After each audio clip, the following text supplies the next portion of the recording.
Well, Cindy, thank you for joining me on the ODAT Chad podcast. Thanks for having me. I'm so excited. I know, me too. You were one of the students in our PodFast class to get you on iTunes in 30 days or less, and then COVID happened. Wonderful. I know, but it was a great. Wild. Yeah, but we're doing it again in starting June 1st. So come on back in. Definitely. Oh, for Yeah, sure. we'll do That it all over again. distracted a lot of people, didn't it? Like, yeah, everything kind of just went whoop and just stopped. So, yes, Yeah. I'm super excited about it. Yeah, that was pretty wild. I mean, we couldn't have seen that coming, but yeah, we'll get back on track just like everyone else, right?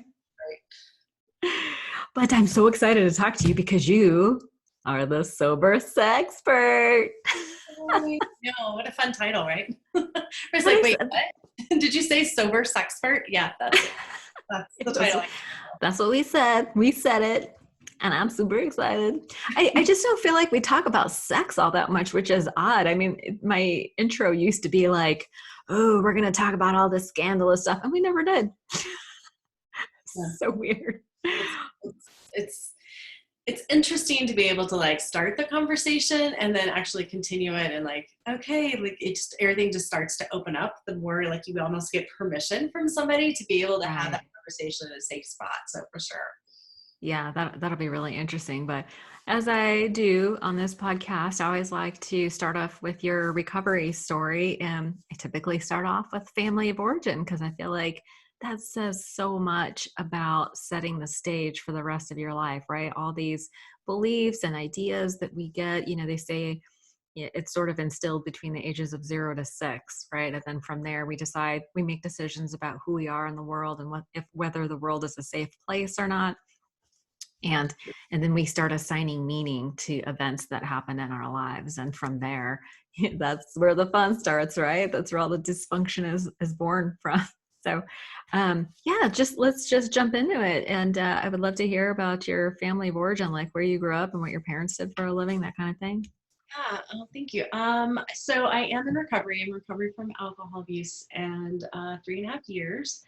Yay. And so, yeah, I know I'll throw my own confetti. It's so fun. I know. Woo. I love to celebrate it. And I'm sure we'll talk a little bit about the recovery process, but for family origin, like I grew up in the 70s in Houston, hot Houston, Texas. And I had a pretty close knit family. I had an older brother, my mom and my dad were married.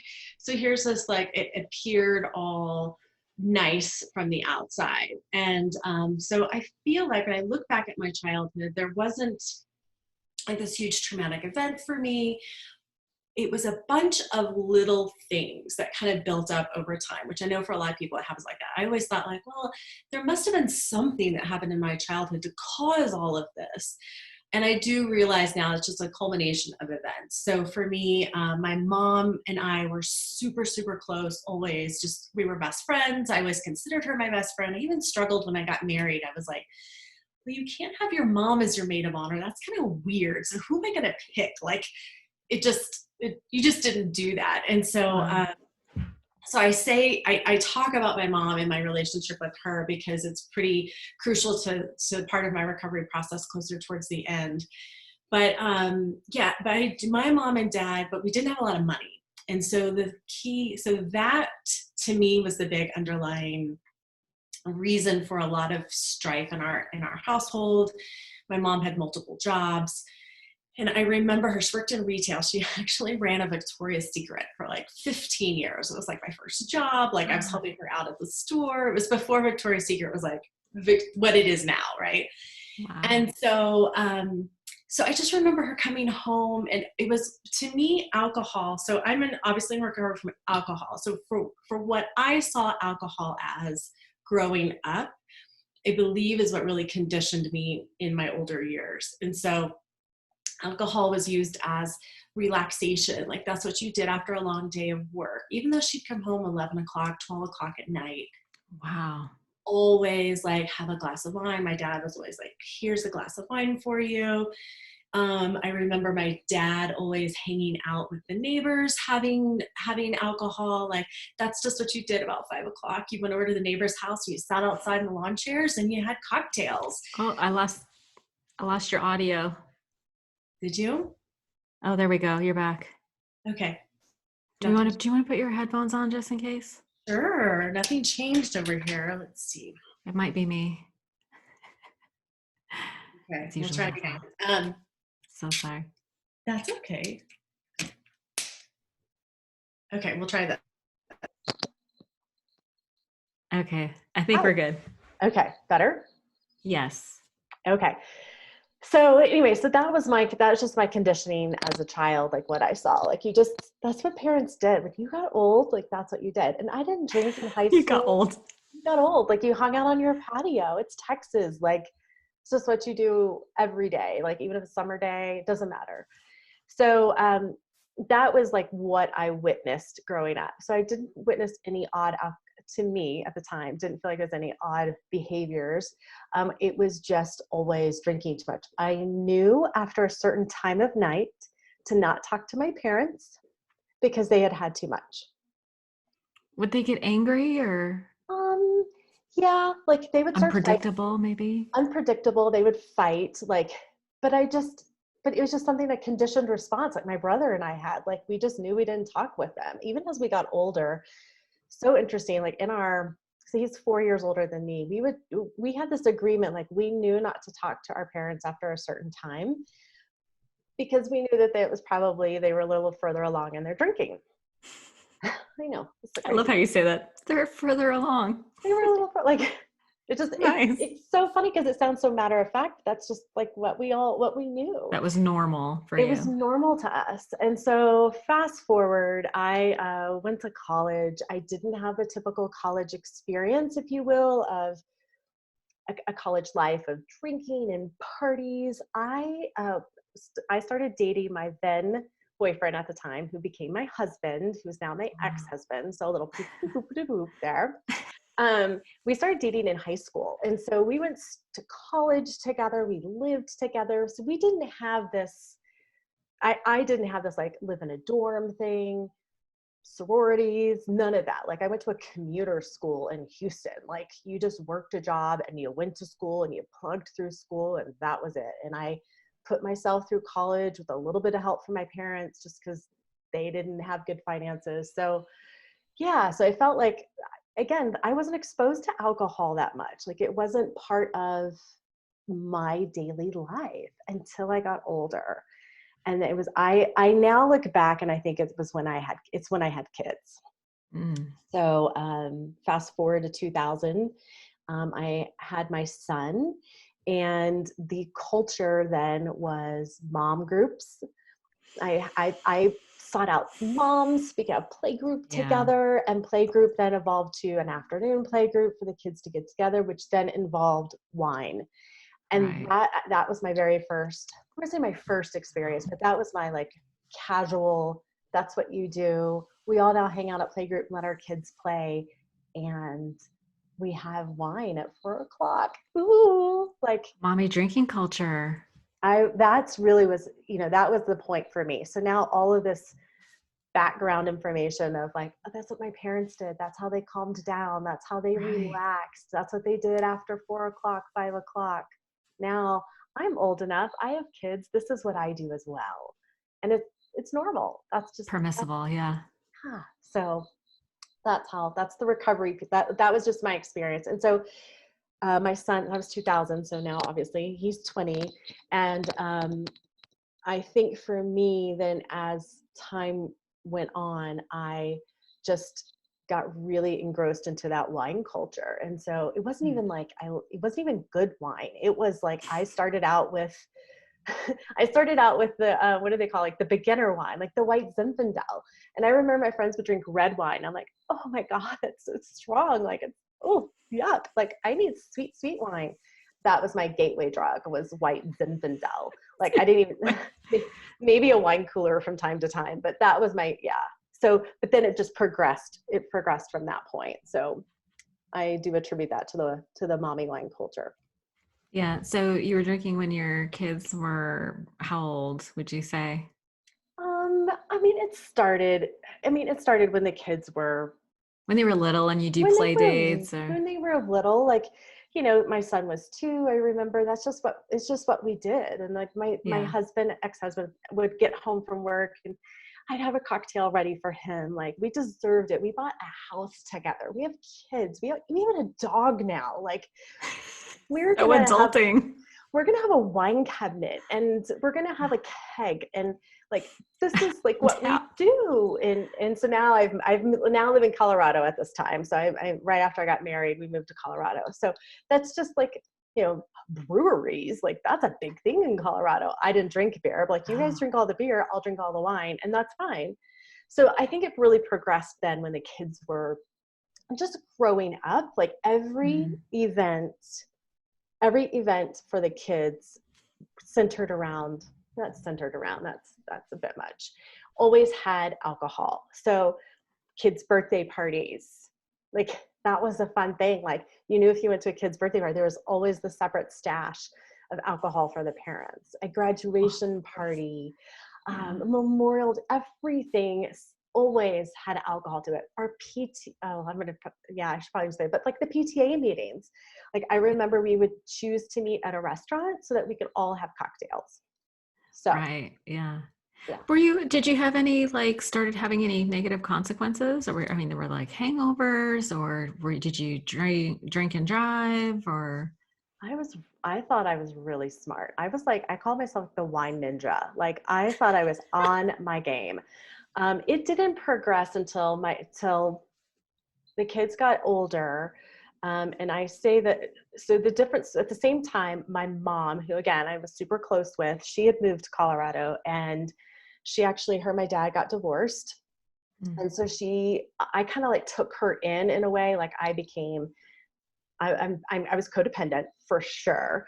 And she started to get sick. And so we couldn't figure out what was wrong with her. And so after like multiple doctors, it started to progress really quickly. It was alcoholism. It was cirrhosis of her liver. And Oh so she no. was like 5'1", maybe 5'2" on a like good day. She would always say, like, if I'm feeling really good, I feel 5'2". Just little petite, like 100 pounds, just a little thing. And Ooh. the woman could slam back some wine. Again, wine was her choice, was her drug of choice. And Wow. in the Okay. back of my head, I have this vision of people who have alcohol problems are like drinking out of a paper bag. They're like on the street corner. They're drinking whiskey. I don't even like whiskey. Like, even if there was whiskey in the house, I wouldn't drink it. That means I'm not an alcoholic, right? Like, checkbox. I took the quiz Mm. online all the time.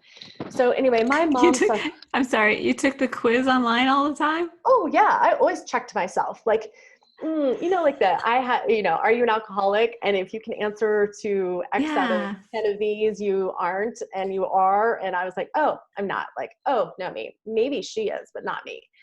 Oh, I took that all the time just to keep So myself you in were check. you were checking. That sort of leads me to believe that somewhere in your heart you were concerned about your drinking.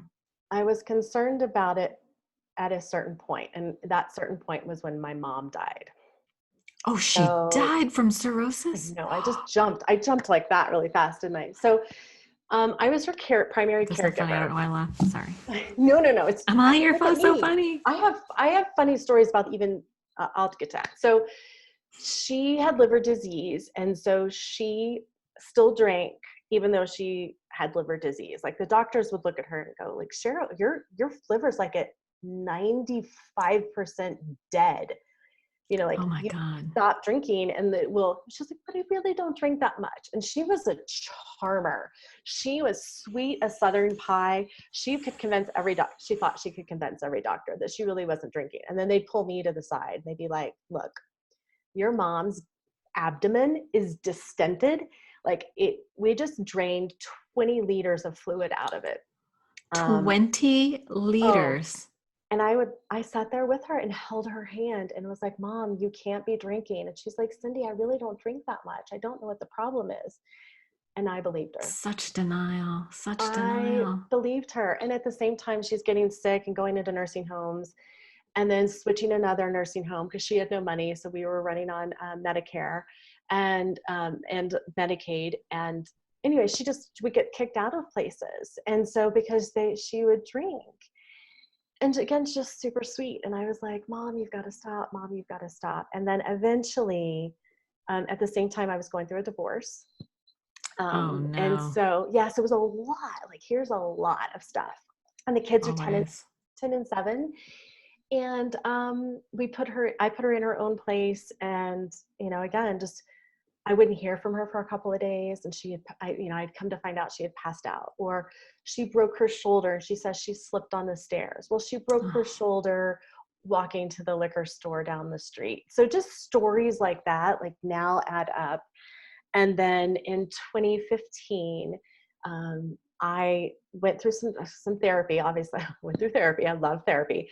And I went through marriage counseling. I went through my own therapist. And then I discovered through that I was enabling her, that I was codependent. And so I really needed to just cut the ties with her. And she was let me just say this. My mom was That's the your best. best friend. She was the best grandma. She was just, my kids adored her.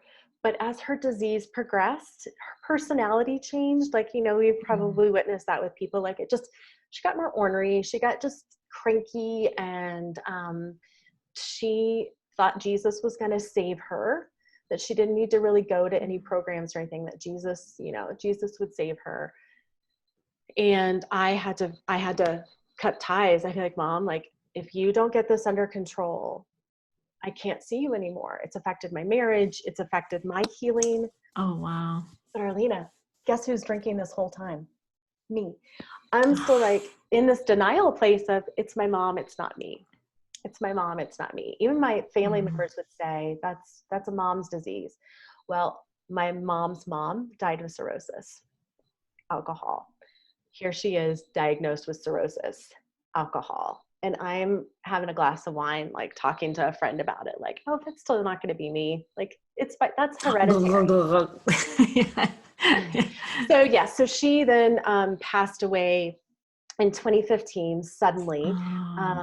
She was in an accident, and I didn't get to say goodbye to her or anything. But my point to that is that my kids didn't get to see her. So it was a very sudden closure, or no closure, but just very sudden happening. And the day she died, my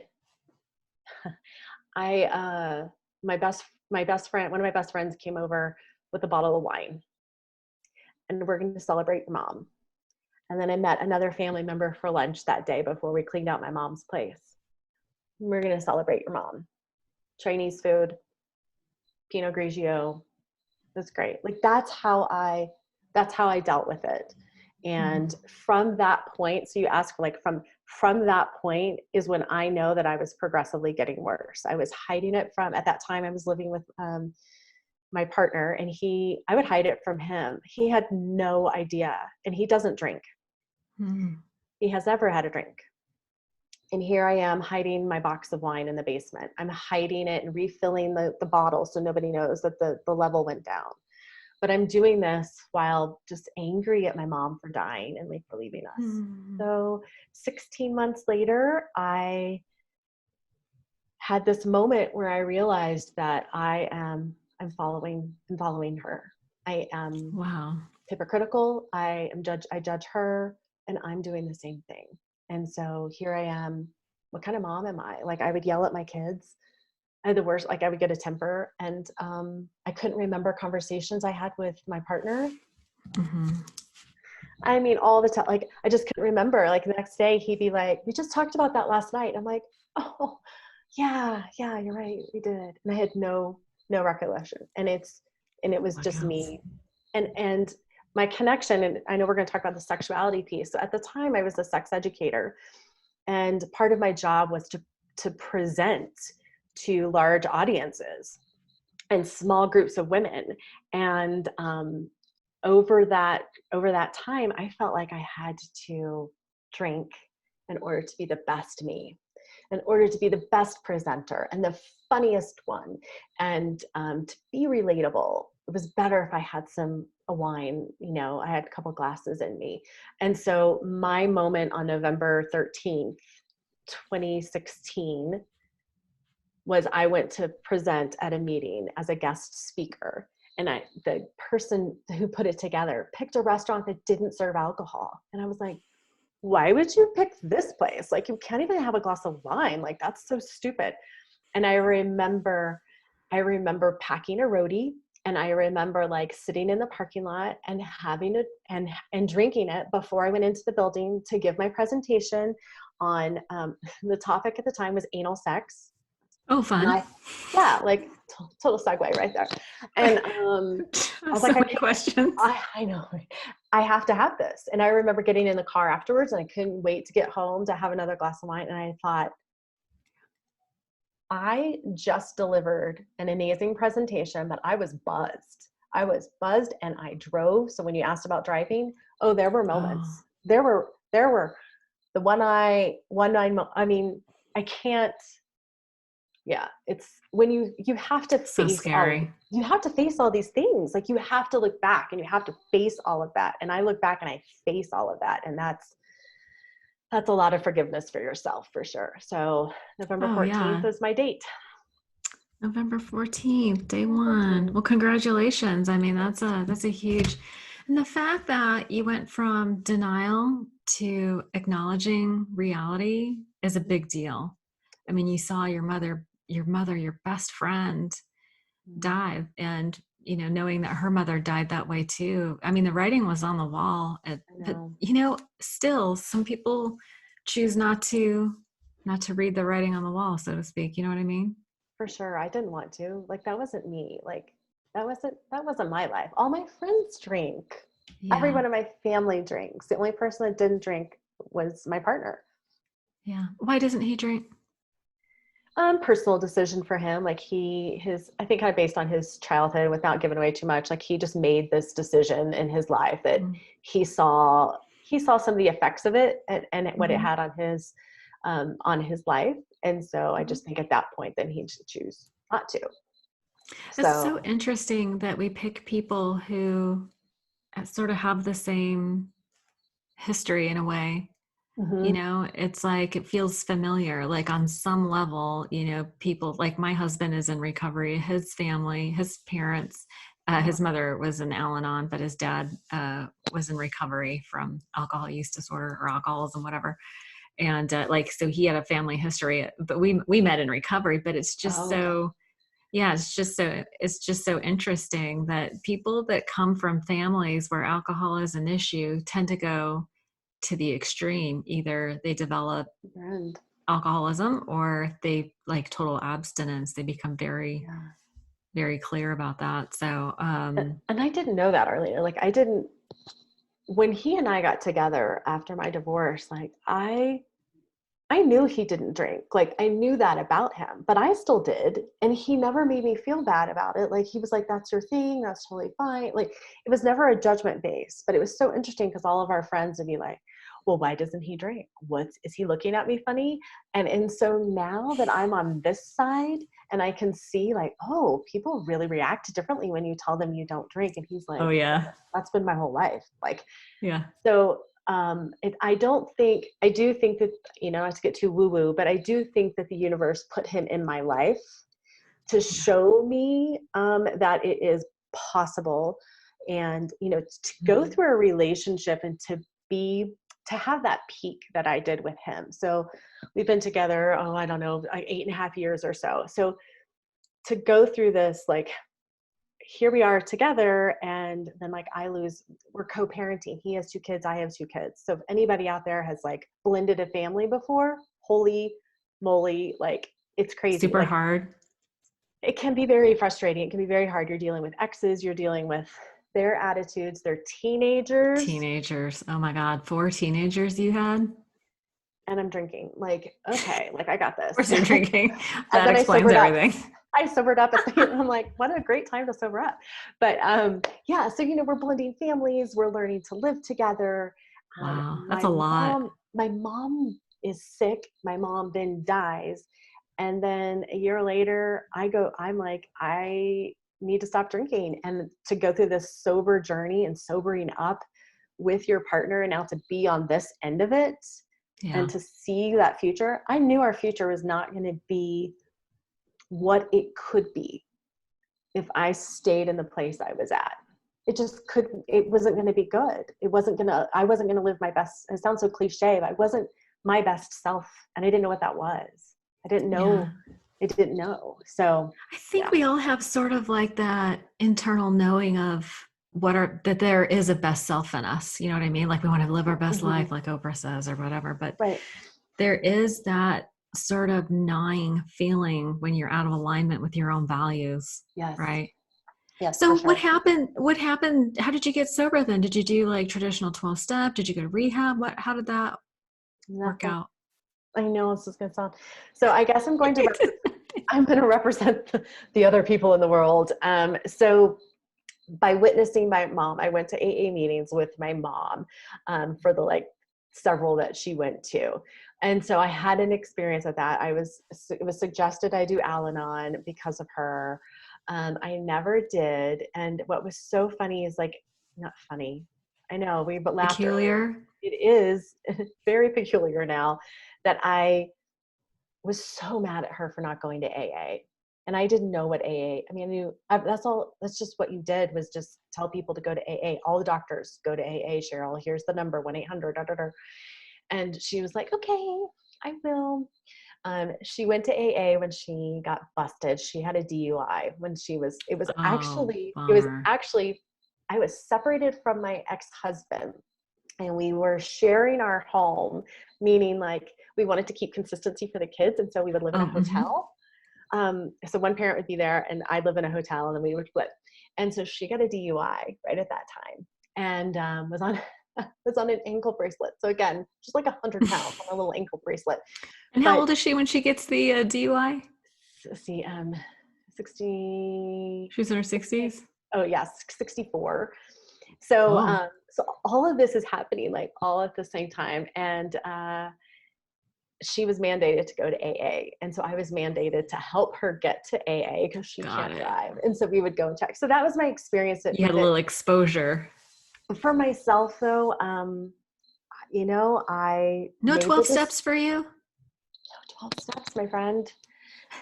I mean, it happens. The last guy I just interviewed got sober. He's a writer. He got sober. No rehab, no AA. He's been sober 10 years. This is what I did. And, first of all, I celebrate all modes of recovery. Now, as do I. I mean, now that I'm this far along, and because of COVID and this quarantine, I didn't do group meetings. Group meetings weren't my thing. I don't want to go hang out with. I have done more online recovery meetings in the last 2 months than people probably do their whole life. I just enjoy it so much. It's so fun, but I also like being in my office and not exposed to people. Yeah. But I have learned that. So I will take that away. But no, I didn't do any program. What I did is I immersed myself into social media and to books, all the Quit Lit. My first book I read was actually given to me 2 months. Wait, did you just say Quit Lit? Quit Lit. I call it Quit Lit. Oh my God, that is amazing. I need to show you my bookcase. My bookcase is full of Quit Lit. Very first book I read was Annie Grace's This Naked Mind. Oh yeah. She was on my podcast. That book changed. That was the thing for me. If everybody asks what was the one thing, it was her book. And I'm an emotional, sappy person. This was not that. This was obviously you've read it. It just was very black and white, and the brain does this and you do this. And I'm oh, once I read that gave me a completely different perspective. And then I was then I started reading all the stories. I wanted all the books about women who have quit. And, so there I did. I just read all the memoirs and all the memoirs I could. Those are kind of like going to meetings, right? Those are all the in-depth, because that's what a lot of that, so the program is in the book, right? The 12 steps are in the book. That is not, meetings are not the program. The program's in the book, doing the steps with the sponsor, doing it's largely a writing exercise for people who are unfamiliar.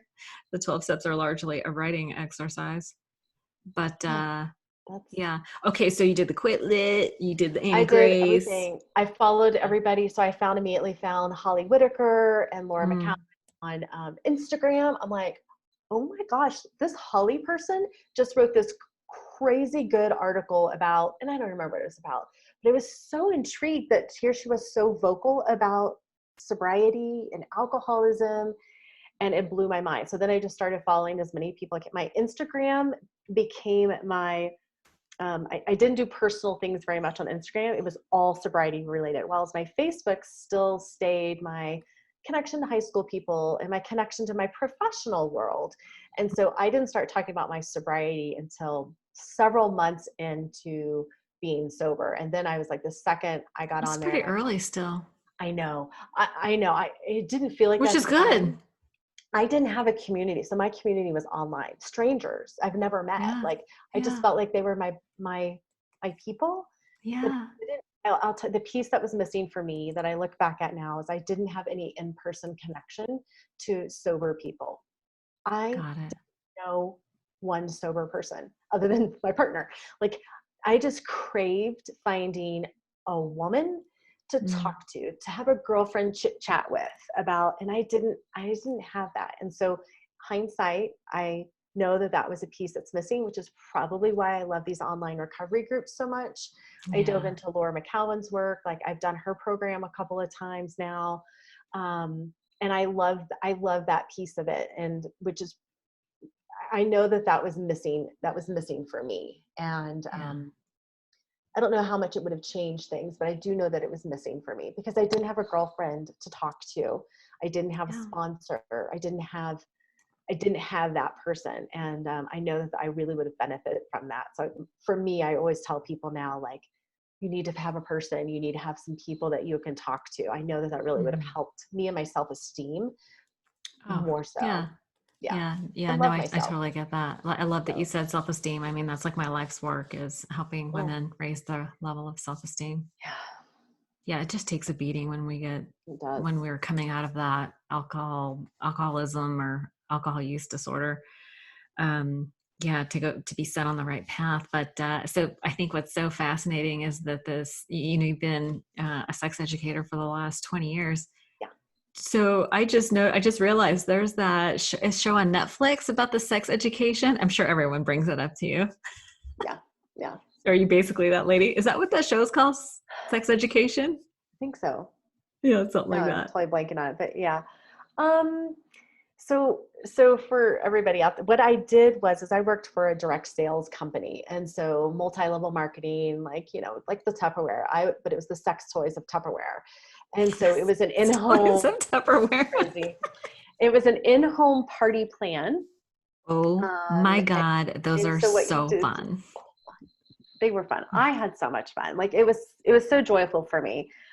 And basically, for those that don't know, it's like, I come into, I'm a representative of this company, and I provide a presentation for an hour, if you will. And I go through all of our products. Like, I have an order form, and here's all of our massage aids. Like, I start out mild, like, here's our bath products, here's our novelty items, and then here's our vibrators and dildos. And so basically what you do is and it's me, like, I'm coming in and like my team, like, but it's recruiting, it's sales. Let's just get down. It's an MLM. And so you're required to sell. And in order to make money, you sell products, and at your markup, whatever it might be, 40%, 50%. The more I sold, the more money in my pocket. The more I recruited, the more team members I brought on, the more my override checks were. And so at that time, the company I had started with didn't have a lot of, it was more based on recruiting and selling. And I saw the weakness was education.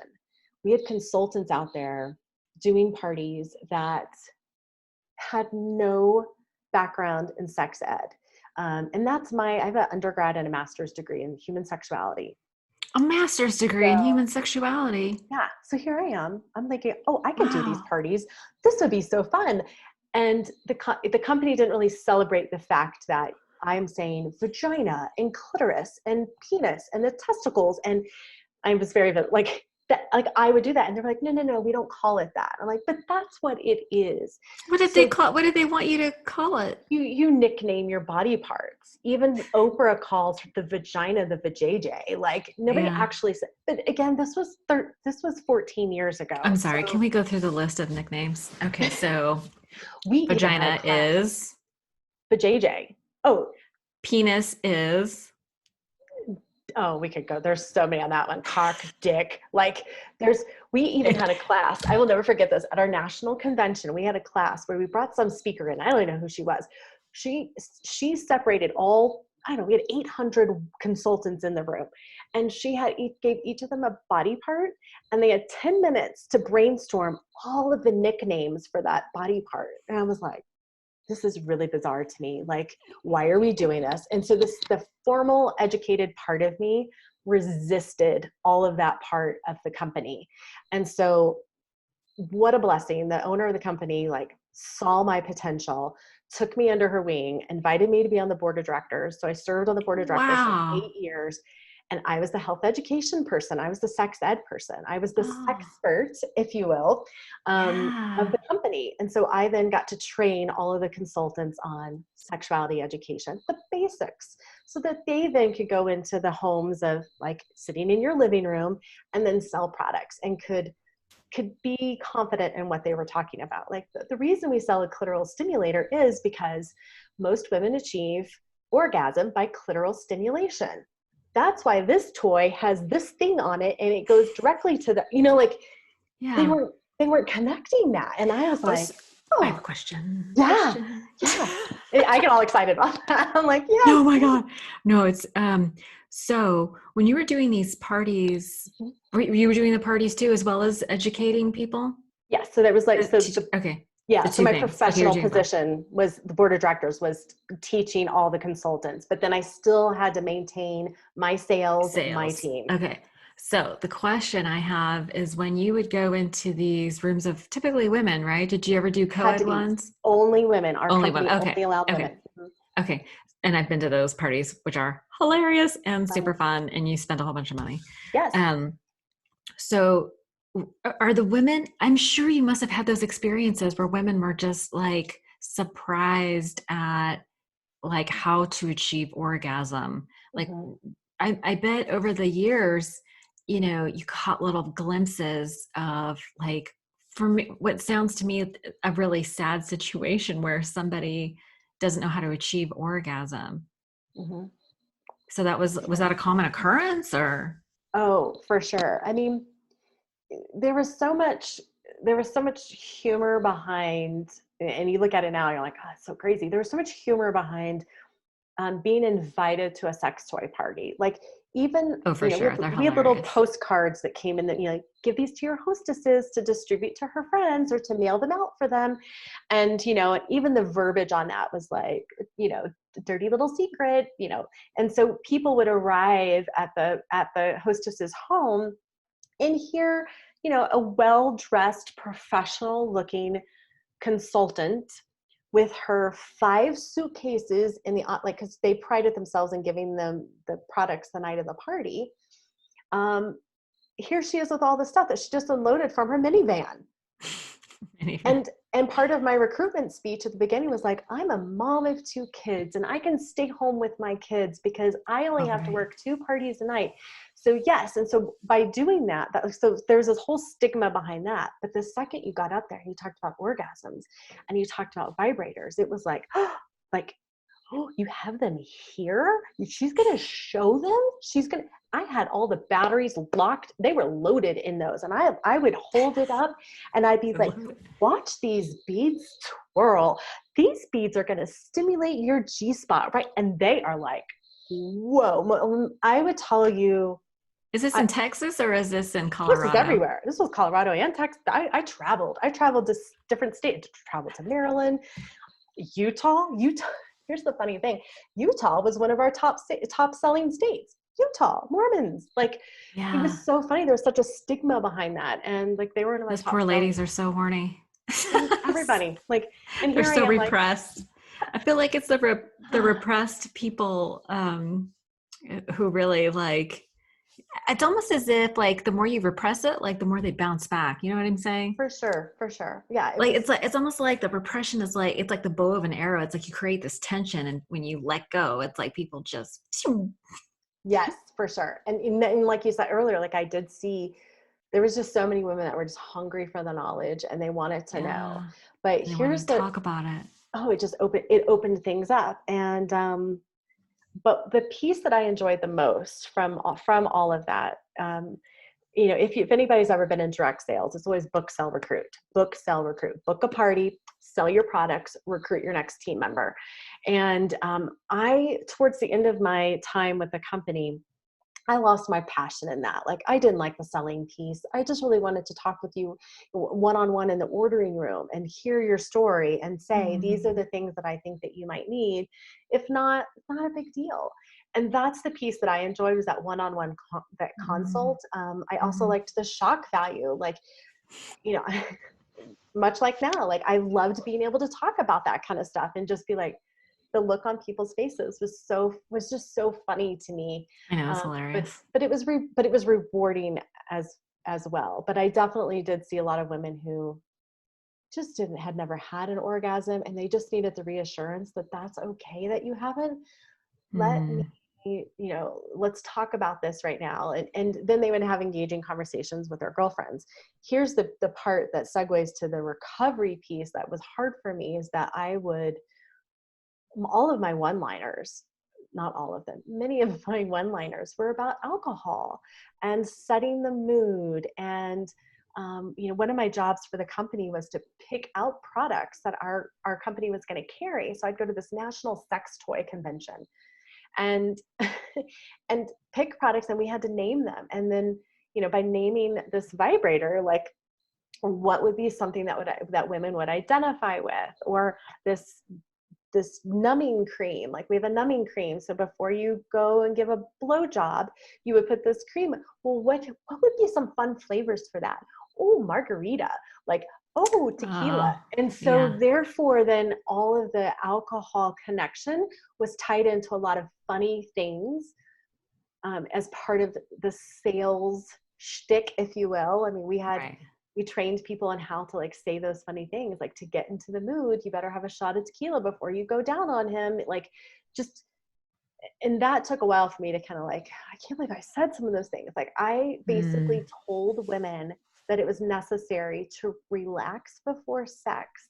And the best way to do that was to have a glass of wine.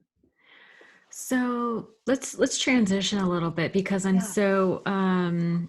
I'm so aware that when especially for myself, I was really young when I got sober, and prior to getting sober, alcohol and my sexuality was so intertwined, right?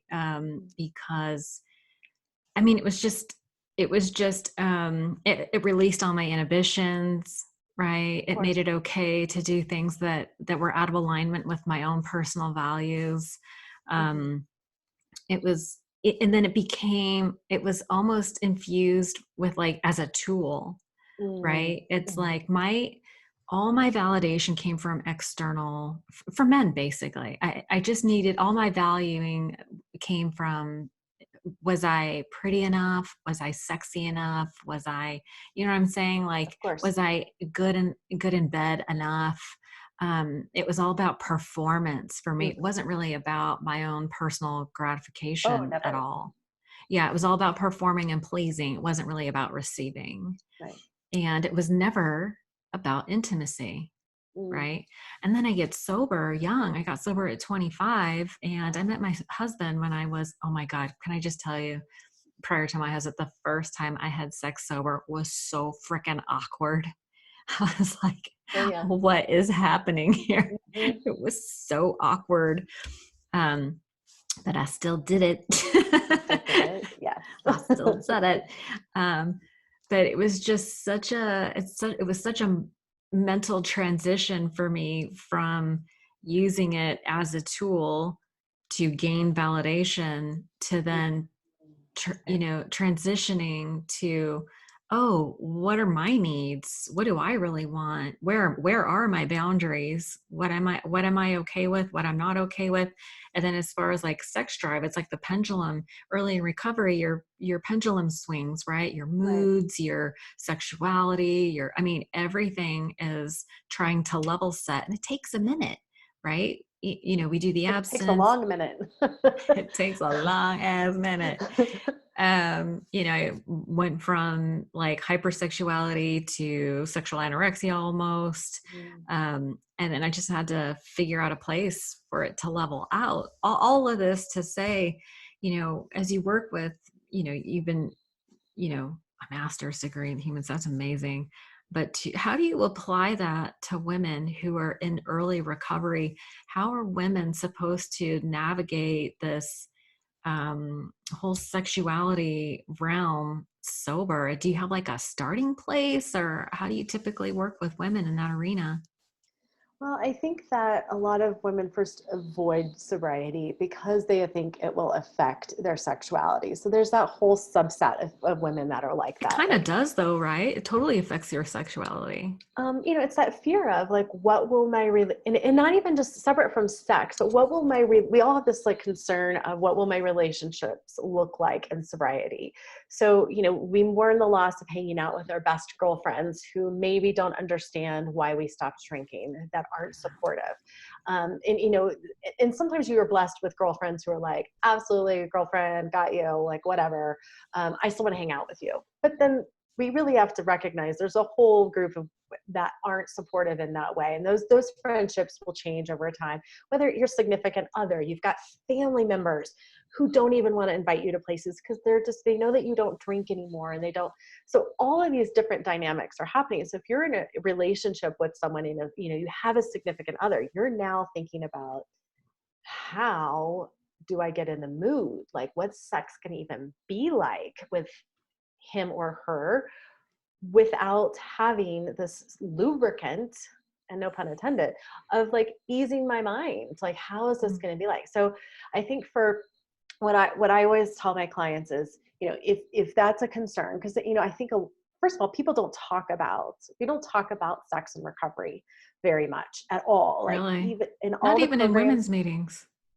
no. And even in some of the online programs, like, we'll touch on it a little bit. We'll talk about intimacy or self-healing. Like, I like to focus on the self-love. Like, you have to learn to love yourself before you can expect others to love you. So we really have to focus on that. But we don't talk about like the actual sex. Like, I want to get to the nitty-gritty piece. Like, can you still achieve an orgasm? Like, that's a common question that a lot of women have. Can I actually physically have an orgasm now that the alcohol is out of my system? The answer is yes. Yes, yes. But we know that.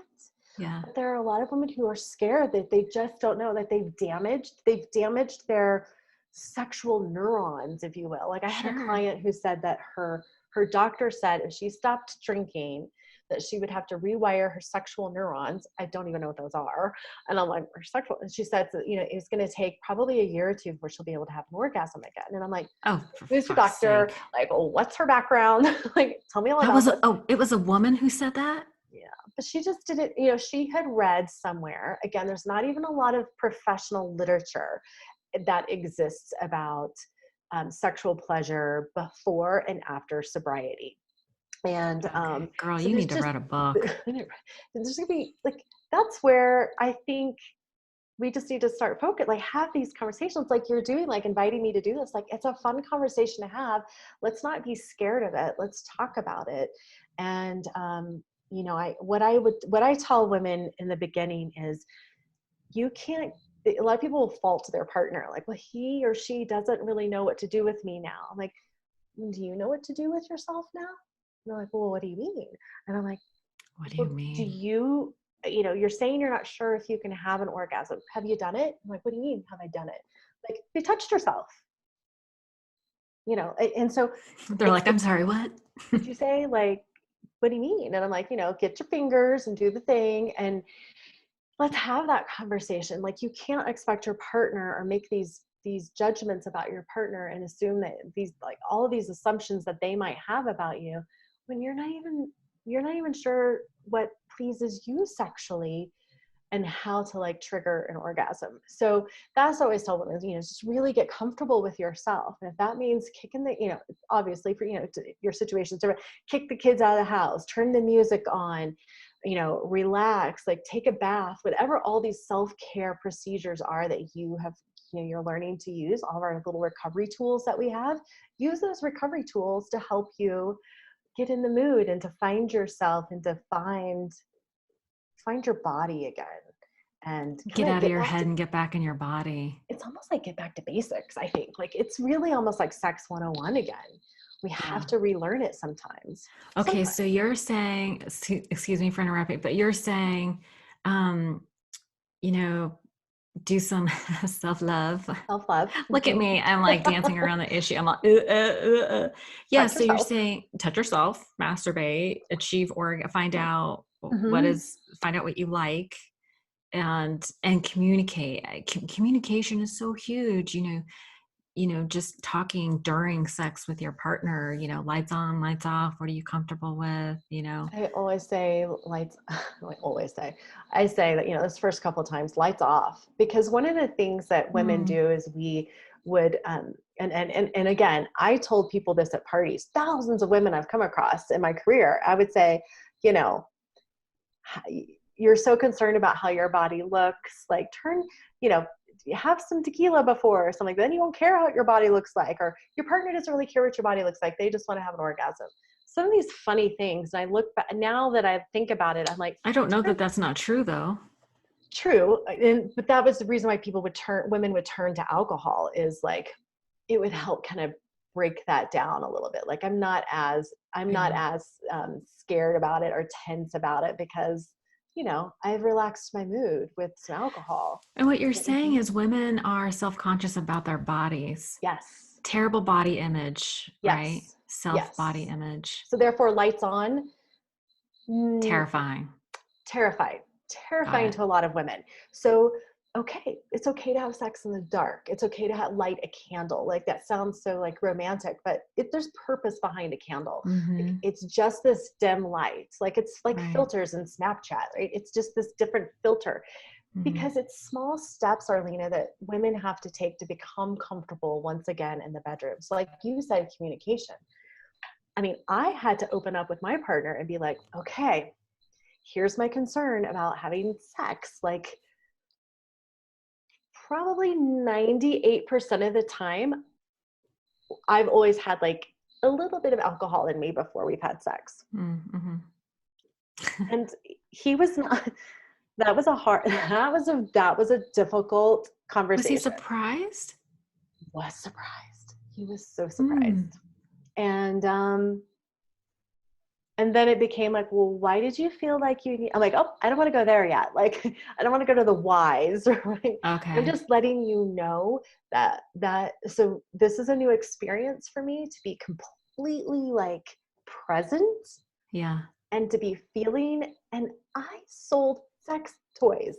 Like if anybody, but it wasn't about you. It wasn't about me anymore. Yeah. Exactly when it's right. about you, it's a whole nother story. Exactly. And so that was what someone would say to me, like, well, why would you have trouble talking to your partner about sex? Like you sell sex toys. And I'm like, the mechanics are so different than than intimacy, right? And that's what I found in recovery, is that the mechanics I could do. It was the letting you, like connecting on that emotional, almost spiritual level. oh yes. Right. That I was unable to do. I remember the first time, I remember the first real intimate moment I had in my entire life was with my husband. I'm so emotional all of a sudden. Because I was terrified. I was 5 months sober, and he was fully present, Cindi. He was fully present. And I was like, oh, like it was like he was looking right through me. But he was looking at me through eyes of love, and I almost couldn't stand it, because I was like emotionally naked.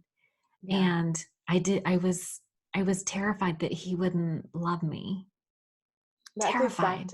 I want to hug you. That's the exact same thing I felt. Like, what if here's somebody who's seeing me through this, It's vulnerability at its peak. It is Peak. just, you're just so raw, and you're feeling Mhm. all of these feelings anyway, outside of sex and intimacy. You're feeling all of these feelings. And yeah, to see that, and to like, for me, for him to hold me and see me Mm. so intensely, and to say, I still love you. I love Yeah. you even more now. I'm so proud of, like, I'm getting all like, but I know it's to such an have emotional those, experience because it we is, didn't you feel like, I don't know, I felt like I was hiding yeah, who I really was my yeah, entire life. And it was terrifying to be confronted with somebody who was actually emotionally available. Like he's like, I'm here. I see you. hmm, And um that was my first true real intimate moment, and it was terrifying. But once I got once I got comfortable, I was like, "Oh my God, I've been searching for you my entire hmm, life." hmm, And that was exactly, it for me. I was in love, yeah, and we've been together ever since. It's, almost 26 years we've been together. wow, wow. Yeah. I It's got so lucky. it's so much growth. Like, it's just, it is just allowing yourself to be open to that. And then if you don't, but I think at the same time also, if you don't have a partner and you're out there seeking someone, and it really, at that moment, I had to go really internal and figure out why I didn't feel worthy of his love, why I didn't feel Mm, worthy of there it is. being loved in this way. Like, why did I always feel like I had to have something to make the experience better and to look better? And I remember just even like being completely naked was like, without the cute lingerie that our company sold, or just to be in that moment sober, to be, daylight laying on a bed, like naked and sober. Like, to me, that's like one of the most healing moments. And I think any man Mm, or woman should do, just to let your partner see. Now, that's not something you can do for me. I don't think something you could do within that first week of sobriety. But there gets to this place where it's like, this is me, this is who I am, and this is all. Like, here yeah, I am. And to here have I someone am. celebrate that, and to tell, to give you affirmation, or for you to give your own self the affirmation, like, I'm here, I'm fully present, and Yeah, no, that's I love huge. myself. So, Yeah, that's yeah. the goal. But you touched on something that I'm always keyed into, which is, why don't we feel like we're good enough? Like, why don't we feel like we're okay? And, I think our society is very hard on women. Mhm. Um, you know, Okayness for a woman is a razor's edge because you're either too fat or too thin. For You know sure. what I mean? Like Adele, for instance, was heavy, and everyone's like, "Oh, she needs to lose weight." She loses weight, and everyone's like, "Oh, she's too thin now." Yeah. It's like you just can't even win. So there is no winning as far as image goes. And then there is the other aspect of sexual appetite, right? Like, Mhm. you know, a good girl's like Laura McCowan's. Oh no, not Laura McCowan. Glennon Doyle. Um, what's the name? Glennon Mel, yeah. Yes, thank you. Just released that book, and Untamed. thank you. And she talks about how good girls are not allowed to have a sexual appetite. Like Yeah. it was, Powerful. yeah, and if you have a lot of sex, you're a slut, and if you don't have sex, then you're a prude. It's like there is no winning. So it's very understandable why women in recovery, when their emotions are so raw, right, and Mhm. unidentified largely, right, because addiction to anything, alcohol, whatever, is about disassociating from your feelings, right? And then when Right. you take away your medicine and all of a sudden you feel your feelings, I'm like, I don't even know what these things are. I don't know lonely from sad, from, you know what I'm saying? Sure. So to get sober and then to all of a sudden have all these desires, it's very difficult to, that's just a difficult landscape to navigate.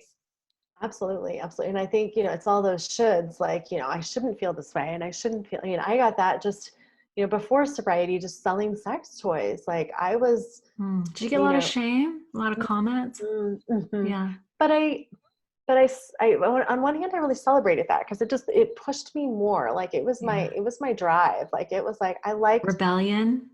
there was that small rebellious part of me, which, I think is like the whole, like, well, I lived, my life, I didn't rebel in high school. I didn't rebel in Mm. college. I didn't do any of that. So this felt like that for me. It's again, that shock value. Like, you're going to major in what? Like sexuality? And I'm like, yeah. And then, I worked at, a clinic, and I talked about STDs. I taught STD class in college, and I was in graduate school.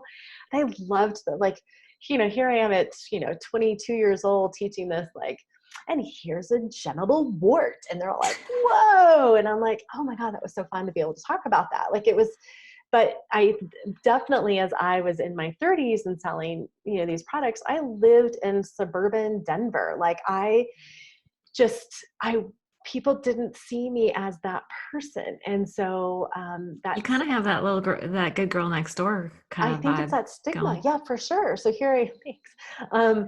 there's always for me that stigma of like, why do you like sex? Why do you like to talk about sex? Like, what happened to you? Or why, like there should be something that happened, or, what, why can't I just be a woman who likes to talk about it and celebrates having a conversation? And I think now in the recovery field, sometimes there are people who are like, oh, like you can't talk about that. I was in a group a couple of months ago that was talking about, someone said something about how they didn't like doing they didn't like giving blowjobs. And it was on a sobriety call. And I was like, oh, I can't believe she just said that. Like, oh, this is my thing. Like, let's talk about that. But it Girl, oh wasn't, my God, these are my people. it wasn't, that's not what it was like supposed to be focused on. But then what happened, what was Did they shut it interesting, down? what was the chat, in Zoom, here's this chat, and there was definitely this negative talk about like, oh, giving blowjobs are so gross. Oh, anybody that likes that's terrible. So there was this immediate Judgment or? conversation and judgment about that. And I thought, I just sat back and I watched, and I thought, that's super interesting to me. And that's why what's exciting to me about the recovery field is here's women in recovery who are saying the same things that women outside of recovery said 10 years ago. Like, oh, I don't Right. like blowjobs. But how can we have a really good conversation about that? Like, well, maybe have a lot of expectation on you to do it. Maybe you're not doing it right. Maybe, like, so let's have that conversation, sober or not sober. But I definitely think the recovery community, like, it's going to be a good conversation to have. And I'm excited to be able to have that with them. So I am so excited to be talking about this. I talked to a couple of other doctors thinking, oh, we're gonna get into it. Didn't happen. yeah, I'll get You into know? it. It's fun. It's, Yeah, super it's, fun. it's fun to talk about, but it's so needed. It's so It's needed in so general. needed. But in Yeah. recovery, I just think that we have enough stuff that we're dealing with. I mean, to be honest, like, we have other stuff that we're dealing with, and that maybe it's not as important to some people, but it's definitely something that we have to approach. And it's definitely something we have to face. Girl, I could tell you is that it's definitely important to our partners. Mm. Oh, that's a whole nother It's podcast. Like, yeah, for sure. Like Yeah, they want maybe we'll us to have to have have that that conversation. conversation too, but it's important to the men too. And I think in this Yeah. day and age when pornography is so um, readily accessible and there's so much sexual dysfunction, Mm-hmm. we need to be able to navigate that, with compassion for both people, right? Like, Absolutely. the men in our community need to be dealt with compassion. It's like they're built completely different, and they're driven by this they're driven by this thing that rules their life. And it's when needs go unmet, that's when dysfunction happens. Absolutely. And it can lead to a lot of hurt feelings. But I feel like their compassion and empathy is like the number one ingredient that needs to be present when working through those issues. Yeah. And if it's not, like, what happens then? Or how can we at least have a conversation? Like, what are some talking points that we can have with our partner about these feelings that I'm having? I mean, until I had that conversation with my partner, it was like, I just kind of expected everything, like he would just know, and he doesn't know. And so you Mhm. have to be able to have that, like, how can we have those conversations, and in a way, whether it's guided with a counselor or guided with a coach, how can we have those conversations and talk about that? Because, you may have a partner who's like, I'm super excited to get to know your body again. And you have a partner who's also like, you're just not the same now. Like, I miss my fun drinking partner. And so that's a Oh my whole. gosh, I've heard that so Mhm, many times. mhm. Like the husbands have a problem with the women getting sober, especially when the Yeah, husband's not an alcoholic. They have right. a problem with the wife getting sober because she's not as frisky anymore. Mhm. Yeah. Yeah. So how about we learn how to make, not make myself risky again, but how can we find that passion in a different way now, Right. instead of just putting an X through the box going, well, you're not fun and frisky anymore. So, Yeah. that tequila did that for you, and it's not happening anymore. So, like, how can we have a conversation about it? How can we change that conversation between men and women and women and men and men, like whatever the Sure. Yeah. dynamic Yeah. is, Yeah. Yeah. it exists among all relationships. Mm. So, or most relationships, I should say. Girl, we So, need to put on a clinic or something. We need I to do know. like a we A need to YouTube do like a series. live, yeah, for real. Or I have a private women's group, the ODAT Chat Mm, podcast private women's group. So I just feel like it's so needed. Like we need to have these conversations. And there's all kinds of issues. There's sex after pregnancy, there's sex after menopause, there's uh sex related to how do you get over trauma, like sexual trauma. I mean, there's so many things that we could talk about. Oh, maybe you should start your own podcast. I wonder who could advise me on that. Who can help you? Well, listen, you have been so generous with your time, Oh, and I could well, talk thank to you you. forever. We might have to do another round two on this, Round or two. set up some kind of women's discussion around this, Yeah. invite some women to bring their questions. Ooh, that would be awesome. That'd be super good. So I'll publish this episode and wait for some responses. You can reach out to, well, how do people get a hold of you? They can reach me. I have a website. It's almost up and running. So it's Cindi Roberts, CindiRoberts.com. And I'm also the Sober Sexpert. And that's a website as well. Links to the same place. But you can also find me on Facebook as well under Cindi Roberts, for sure. I'll definitely leave links in the show notes, but I would Okay. just encourage, anyone with questions for Cindi, or if there is interest in having a discussion, a group discussion, you could reach out to me Absolutely. through the podcast, odatchat.com. My email address is listed on the website. It's actually just arlene@odatchat.com. Or on my Facebook or whatever. So many ways to get a I hold love of these us, things. right? Yeah, I for sure. know. So good. So listen, I just wanted to say thank you for this. Has Oh, just thank been an you. amazing, should I say stimulating conversation? Sure. Titillating. Stimulating. Whatever. So funny. Yeah, no, I just really appreciate you being willing to just kind of go there and be so comfortable with it, because I think that's part of it, right? You need to talk to somebody who's just comfortable with it. So Yeah. Almost like a girlfriend chit chat. And that's what it feels, we just yeah, need to be able to have that conversation. yeah, So absolutely. Thank you. awesome. Well, thank you so much, and I'll look forward to talking to you soon. Thanks, Arlena. Have a great day.